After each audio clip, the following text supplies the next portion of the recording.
Selamat datang kembali di Marvel Universe Indonesia bersama saya Admin Y. Dalam video kali ini kita akan melanjutkan cerita The Immortal Hulk. Seperti yang sudah kita ketahui, Hulk dan kawan-kawan sekarang sudah berhasil menguasai Shadow Base setelah mengalahkan General 14. Terus, di alternate timeline jiwa Bruce sudah menghilang dan tubuhnya sudah berhasil dikuasai sepenuhnya oleh The One Below All.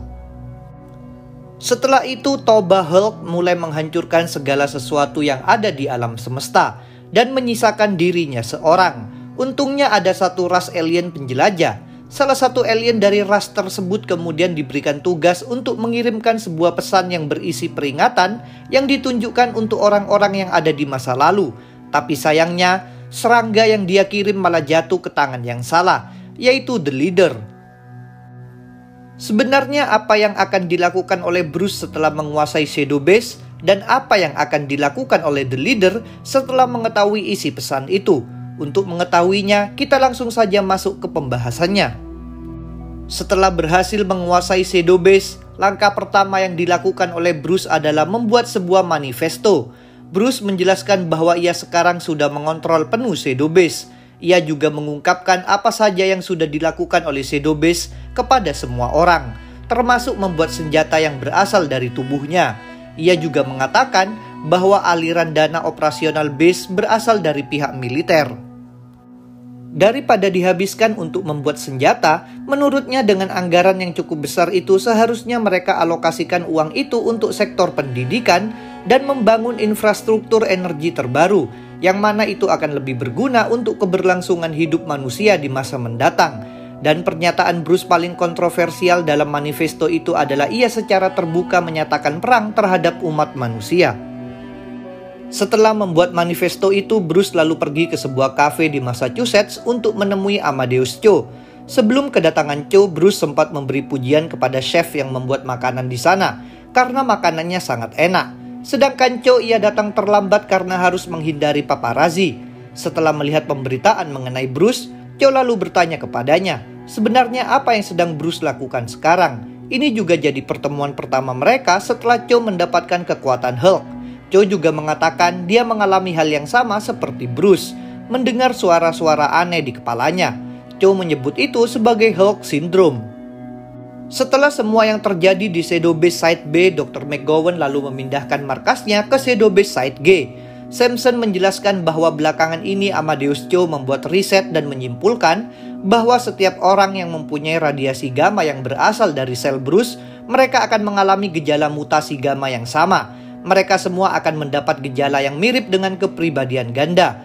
Karena setiap sel darah yang mereka terima dari Bruce itu tidak hanya mentransfer kekuatan supernya saja, tapi dengan kondisi mentalnya juga. Itulah Hulk Syndrome yang dimaksud oleh Amadeus Cho. Sam juga sangat mengkhawatirkan kondisi Bruce. Jika gejala yang mereka alami saja begini, yang dialami Bruce pasti lebih buruk. Belum lagi baru-baru ini ia mendapatkan sumbangan dana yang cukup besar. Jackie lalu menjelaskan kepada Sam, sebenarnya semua dana itu sudah tinggal sedikit, karena mereka harus mengeluarkan banyak uang untuk biaya operasional lab, gaji karyawan, dan membayar jasa kontraktor keamanan. Dan alasan kenapa Jackie mau mengikuti Bruce sampai sekarang, karena ia menganggap di tangan Bruce keselamatan mereka akan terjamin, dan mereka bisa melakukan hal-hal baik untuk menebus dosa mereka yang sebelumnya. Setelah manifesto Bruce tersebar di berbagai media, para politikus mulai mengambil sikap dan menganggap Bruce sebagai ancaman. Sedangkan orang-orang yang setuju dengan Bruce, mereka semua turun ke jalanan melakukan demonstrasi dan vandalisme. Kita juga mengetahui bahwa sebelum direkrut oleh General 14, Dr. McGowan asalnya adalah seorang buronan kasus peredaran narkoba. Kembali ke kafe, Bruce memberitahu Amadeus Cho bahwa ia sekarang sudah mendapatkan dukungan penuh dari Shadow Base dan mereka mau bekerja sama dengan Bruce. Karena sangat penasaran, Cho lalu menanyai Bruce banyak hal, termasuk apakah ketika ia mati, apakah ia akan tetap mati atau hidup kembali. Bruce menjawab sebaiknya Cho jangan terlalu gegabah, karena tidak semua orang yang memiliki gamma yang berasal dari dirinya bisa hidup kembali. Cho mengatakan bahwa sebelumnya Jackie sempat mengundangnya untuk mewawancarainya tentang Bruce. Tapi Bruce bilang bahwa Jackie sebenarnya lebih dekat dengan Hulk, bukan dirinya. Cho lalu bertanya lagi, sebenarnya Hulk yang mana yang Bruce bicarakan? Karena Hulk yang Cho tahu sudah tidak ada. Bruce mengatakan bahwa belakangan ini Green Scar dan Profesor Hulk sudah tidak mau muncul, dan ia tidak tahu alasannya kenapa. Ucapan Bruce itu seketika membuat Cho marah. Cho mengerti dengan masalah amarah dan keinginan Bruce yang ingin menyelamatkan dunia. Tapi sebelum Cho menyelesaikan ucapannya, Bruce membantah ucapannya bahwa dunia manusia sudah tidak bisa diselamatkan dan bahwa para pahlawan juga tidak dapat mengubah hal-hal tersebut. Walaupun ia tidak bisa menyelamatkan dunia, setidaknya ia bisa menghancurkan hal-hal yang perlu dihancurkan. Cho mengingatkan bahwa yang akan dilakukan oleh Bruce itu sangat beresiko dan bertentangan dengan prinsipnya. Cho memberitahu Bruce bahwa ia tidak ingin terlibat dengan semua rencana Bruce. Lalu dia pergi. Setelah Cho pergi, chef yang dari tadi mendengarkan percakapan mereka pun menghampiri Bruce. Ia adalah Namor. Ternyata mereka berdua sedang bekerja sama. Setelah kembali dari Shadow Base, Jackie lalu kembali ke kantornya di Arizona. Di sana dia mulai menceritakan semuanya tentang apa yang terjadi selama dia bersama Hulk kepada editor dan kepala departemen hukumnya. Mereka mengingatkan Jackie untuk tidak membicarakan soal ini di luar kantornya, karena isu Bruce dan Hulk ini sudah sangat sensitif.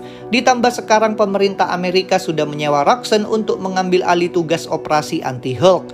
Di Roxxon, Dario Eger yang sudah berubah menjadi Minotaur terlihat sedang berbicara dengan semua dewan direksi perusahaannya, menyinggung tentang perang bangsa elf manusia, dan sekarang dia akan berhadapan dengan Hulk. Dalam pertemuan itu, salah satu dewan direksinya yang bernama Higgins mengatakan bahwa harga saham Roxxon terus mengalami penurunan. Dario Eger lalu mengatakan bahwa dalam dunia bisnis, hal seperti ini akan selalu terjadi. Harus ada pemenang dan pecundang, yang kuat dan yang lemah. Tapi Roxxon akan selalu berdiri. Karena itu, ia sekarang akan mencari keuntungan dengan cara memanfaatkan kekacauan yang sudah ditimbulkan oleh Bruce Banner. Karena perusahaan Roxxon menguasai sebagian besar media berita, maka jika ia bisa membuat sebuah narasi dan mengendalikan informasi yang bisa menggiring opini penontonnya, maka akan secara otomatis masyarakat juga akan mulai mempercayai apa yang Dario Eger dan Roxxon ingin mereka percayai. Kembali ke Shadow Base, di sana Dr. McGowan terlihat sedang bersiap-siap untuk memindahkan Bruce ke lokasi yang ingin ia tuju dengan menggunakan translokasi. Sebenarnya Dr. McGowan tidak ingin menggunakan alat itu lagi karena terlalu berbahaya. Tapi setidaknya kali ini Bruce memberinya waktu lebih untuk bersiap. Dan tujuan pertama Bruce adalah untuk menghancurkan salah satu fasilitas milik Roxxon. Karena sudah tidak sabar, Hulk langsung keluar untuk mengambil alih tubuh Bruce. Sebelum berangkat, Dr. McGowan mengingatkan Hulk bahwa ia hanya punya waktu 10 menit sebelum matahari terbit dan membuatnya kembali berubah menjadi Bruce. Hulk terlihat tidak peduli dan langsung menyuruh McGowan untuk segera melakukan translokasi. Di Roxxon West Data Center di Oregon terlihat ada salah seorang kapten yang sedang menasehati bawahannya yang bernama Paliki. Karena semua yang ada di fasilitas itu adalah milik Roxxon, untuk menjaga bisnis perusahaannya, maka ia mengingatkan kepada bawahannya itu untuk menjaga fasilitas ini sampai titik darah penghabisan. Ketika atasannya itu masih bicara, Paliki tiba-tiba saja menyerangnya dan mengajaknya sparring. Keduanya pun mulai berubah dan bertarung. Di saat itu juga Hulk tiba di sana. Kaget dengan kedatangan Hulk, sang kapten pun langsung meminta bantuan kepada dua anggota Berserkers lainnya untuk menghadapi Hulk. Walaupun mereka sesumbar lebih kuat dari Hulk, nyatanya Hulk bisa dengan mudah mengalahkan Paliki dan kaptennya.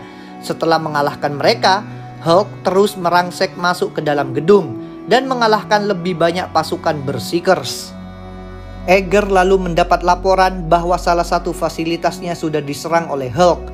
Ketika mendengar itu, ia langsung emosi dan membunuh Higgins, salah satu stafnya yang tadi berbicara dengannya.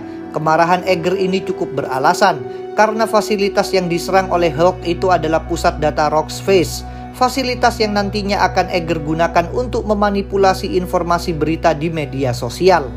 Setelah menghancurkan fasilitas itu, Hulk lalu menghubungi McGowan yang melaporkan bahwa sekarang Roxface sudah tidak beroperasi.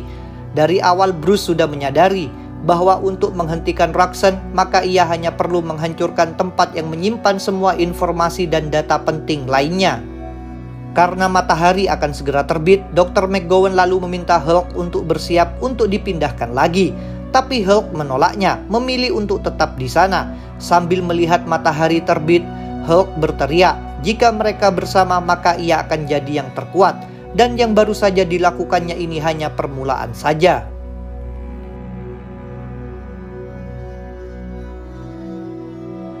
Setelah kembali dari Monster Isle, Edgar kemudian mulai menjalankan rencananya. Karena semuanya sudah siap, Randolph hanya tinggal menunggu perintah saja dari bosnya. Tapi Edgar nampaknya masih ingin menunggu hingga matahari terbenam. Randolph lalu memberikan sebuah informasi penting kepada Edgar.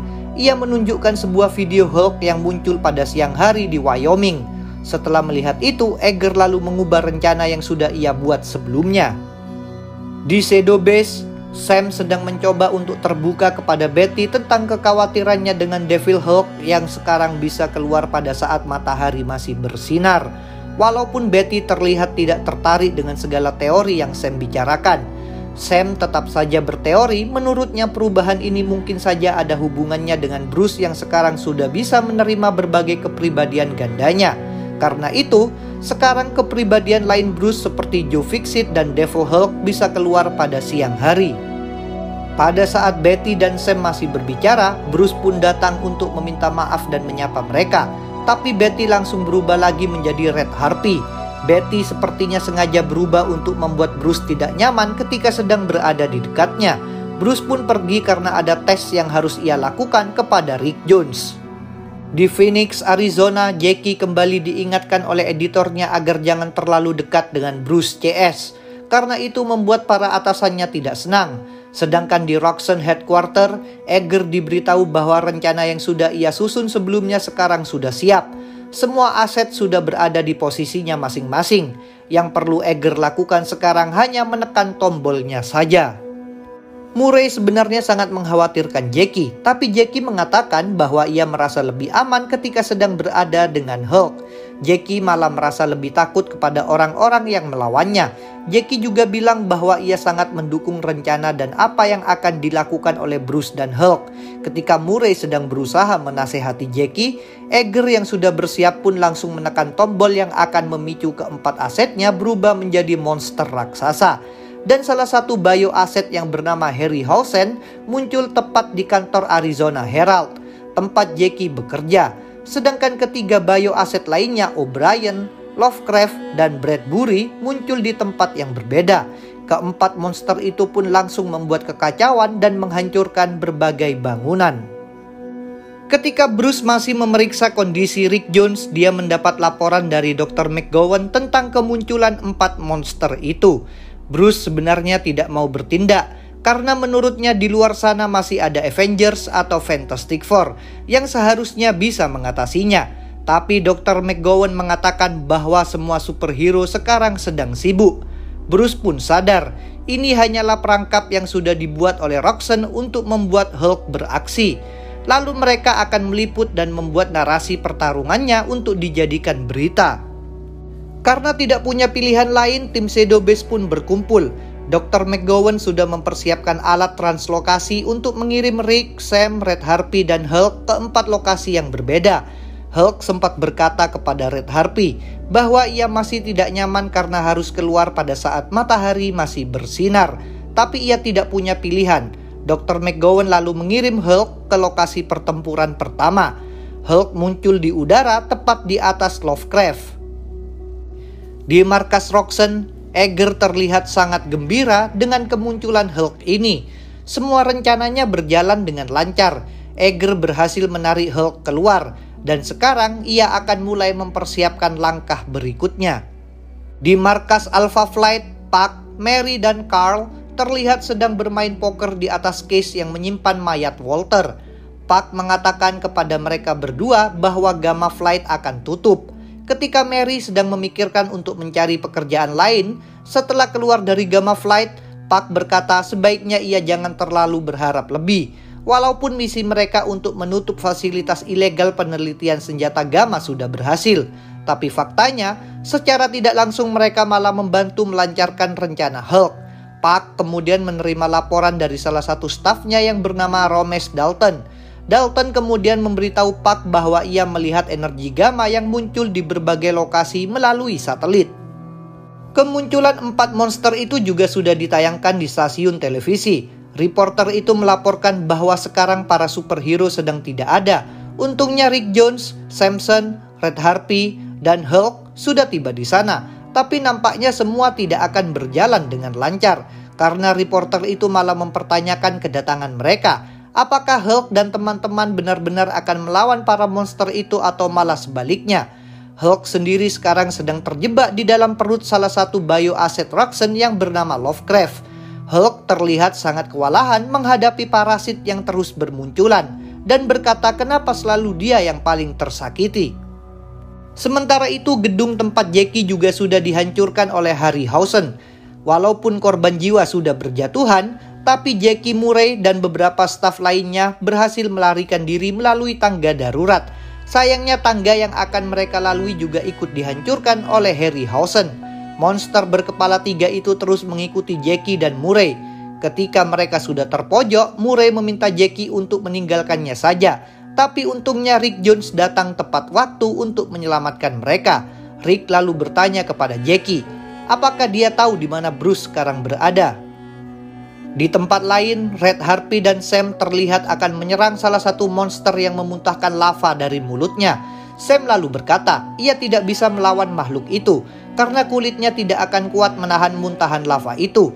Untungnya setelah mengetahui lokasi sinyal yang ia dapat sebelumnya, Gamma Flight pun datang untuk menolong mereka. Carl dan Puck sempat mengejek Samson karena telah meninggalkan mereka demi Hulk. Titania lalu turun untuk menghadapi makhluk itu dari bawah. Titania berhasil menghentikan muntahan lava itu dengan cara melemparkan sebuah mobil yang sudah rusak ke dalam mulutnya. Di lokasi yang jauh dari pertempuran, Eger terus memantau pertarungan mereka melalui TV. Walaupun ia tidak menyangka bahwa Gamma Flight akan datang menolong, tapi itu tidak mengubah rencananya. Alasan Eger melepaskan bioassetnya di tengah kota adalah untuk memancing Hulk dan timnya. Semua itu adalah bagian skenario yang sudah ia rancang untuk mendiskreditkan mereka. Setelah berhasil mengalahkan monster lava itu, Sam dan Red Harpy langsung bergegas ke tempat selanjutnya. Dan di sana mereka berhasil mengalahkan O'Brien. Ketika Sam berada di atas tubuh monster yang baru ia kalahkan, ia menyadari bahwa semua monster ini hanya cangkang yang berisi segerombolan parasit saja. Ia lalu teringat bahwa Hulk sudah dimakan oleh salah satu makhluk ini. Hulk sendiri sekarang sedang mencoba keluar dari perut makhluk itu dengan cara merobek setiap bagian organ dalamnya. Ketika ia sudah berhasil keluar, Hulk melihat banyak sekali warga sipil yang sedang berusaha melarikan diri. Ia tidak menyadari bahwa dia sedang diliput oleh stasiun TV. Reporter yang melihat Hulk sedang membereskan sisa-sisa parasit itu pun langsung menyimpulkan bahwa semua kekacauan yang terjadi ini disebabkan oleh Hulk. Rencana Eger untuk membuat Hulk dicap sebagai penjahat pun berhasil. Lalu Eger melanjutkan rencananya. Eger lalu mengirimkan Sam Nu the Titan ke lokasi Hulk berada. Alasan dia dikirim karena sudah jelas, yaitu untuk menyelamatkan orang-orang yang sedang ketakutan dan menganggap Sam Nu sebagai dewa penyelamat mereka.